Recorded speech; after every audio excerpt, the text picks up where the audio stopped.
I went to a funeral yesterday for my great aunt, almost 90 years old, lived a beautiful life, and her daughter, my cousin, was reading the eulogy, saying just the most magnificent things about what an incredible life and what an incredible person and how giving and how loving and how fun and all these things.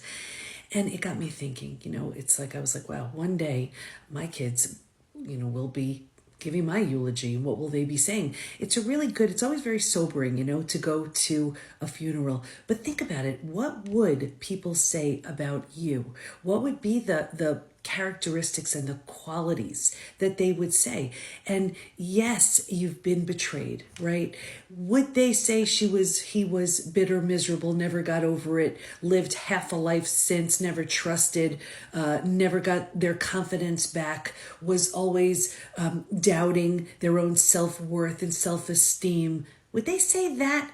Or would they say, wow, I saw that person crash, but wow, did I see them rise? I saw them bounce back even better. I saw them take their biggest trauma and turn it use it as a catalyst for their transformation. I saw the strength, the resilience, the ability to just grow to such a level that they found a person within them that never would have shown up had the experience not happened.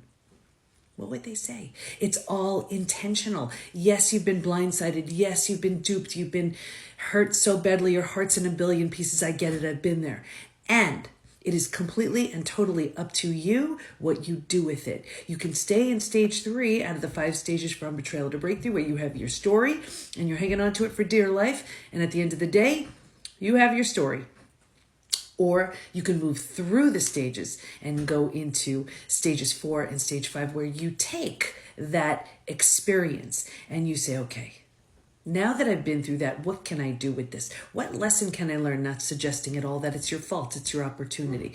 Was I accepting things I shouldn't have? Did I not have boundaries in place? What can I do to create a version of me that I am so proud of? So when the day comes where someone's giving my eulogy, man, I feel really good about my contribution, about how I loved, how I lived. Something to think about. Hope that helps.